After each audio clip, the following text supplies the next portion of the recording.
Greetings and welcome to your daily walk through Scripture for January the 31st. Congratulations! You did it! You made it a month.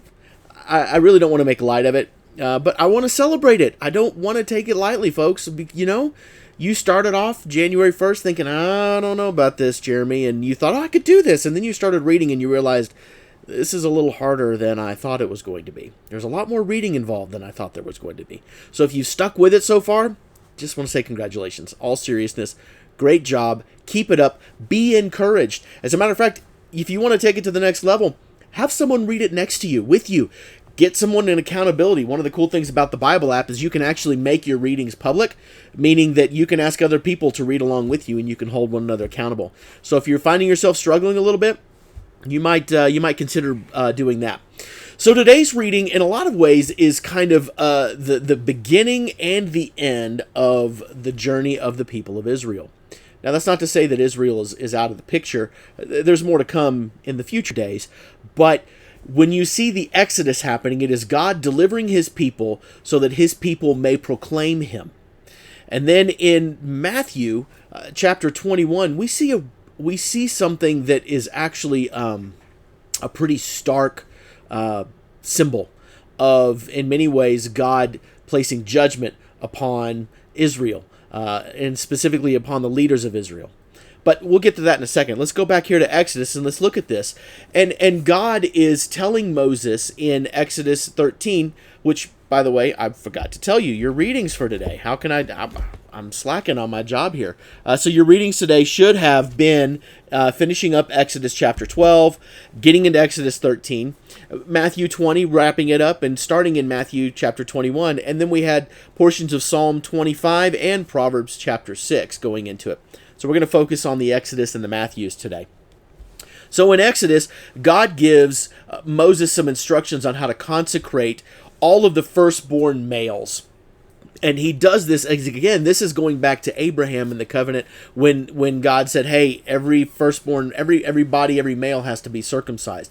Well, this is once again setting that aside, but there's also a symbolism here when he tells Moses, you need to consecrate all the firstborn males. Now remember, being firstborn gave you a lot of rights and privileges and a double portion of everything, double blessings, all of those things. And so we need to keep that in mind whenever Jesus is referenced as the firstborn.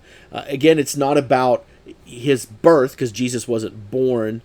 He was born human, but he's always God, so he's always been there, as John tells us. But it has to do with his preeminence, his authority over everything else. And so when he's telling this, he's telling from this day forward, you're going to be remembering what it is that I did. And repetition is very big and very important in the Old Testament. You see it happen a lot. And you might be thinking, I have deja vu. I feel like I just read this. Well, you did. Now remember, when the Old Testament, in the days of the Old Testament, there weren't a lot of writings. It wasn't like they had the printing press. So they didn't have easy access. So oral tradition was the best way to spread things. And as a matter of fact, oral tradition was actually considered more reliable than things written down, because people just had better memories back then. I guess they didn't have cell phones yet, which don't help. So anyway, you see these things repeated because it's God emphasizing and reminding why I did something, why this is happening, why you should stick with it. It is God continuing to emphasize, because we know how things are. We forget, we let things slide, other things take priority, and God says, no, this needs to take priority. And so we see the story of Israel, and as we go through the rest of this year, we'll kind of see the ebbs and flows of the people of Israel. But in Matthew chapter 1, I feel like we see a page turn. And it has to do with the fig tree in Matthew 21:18. Now you say, Jeremy, this is kind of a weird little moment here. It is.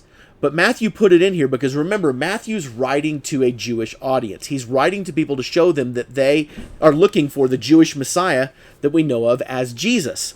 And so when he's talking about this fig tree, what he's actually doing is he's putting a symbolic reference into Israel. Israel's often equated as a tree, as a plant within Scripture. And so when the fig tree doesn't produce fruit, this is Jesus, God, putting judgment on the leadership of Israel, saying, you are no longer producing fruit. You are now going to wither. which is what happened kind of to the people of Israel. It withered away. We know in just a few short years after this, the Roman Empire comes in even stronger. They destroy the temple. A lot of things happen, and really, essentially, Israel becomes a scattered nation as a result of it.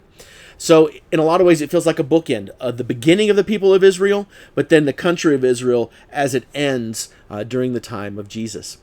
So that's kind of our conversation for today. And, well, we'll get into it again tomorrow. See you then.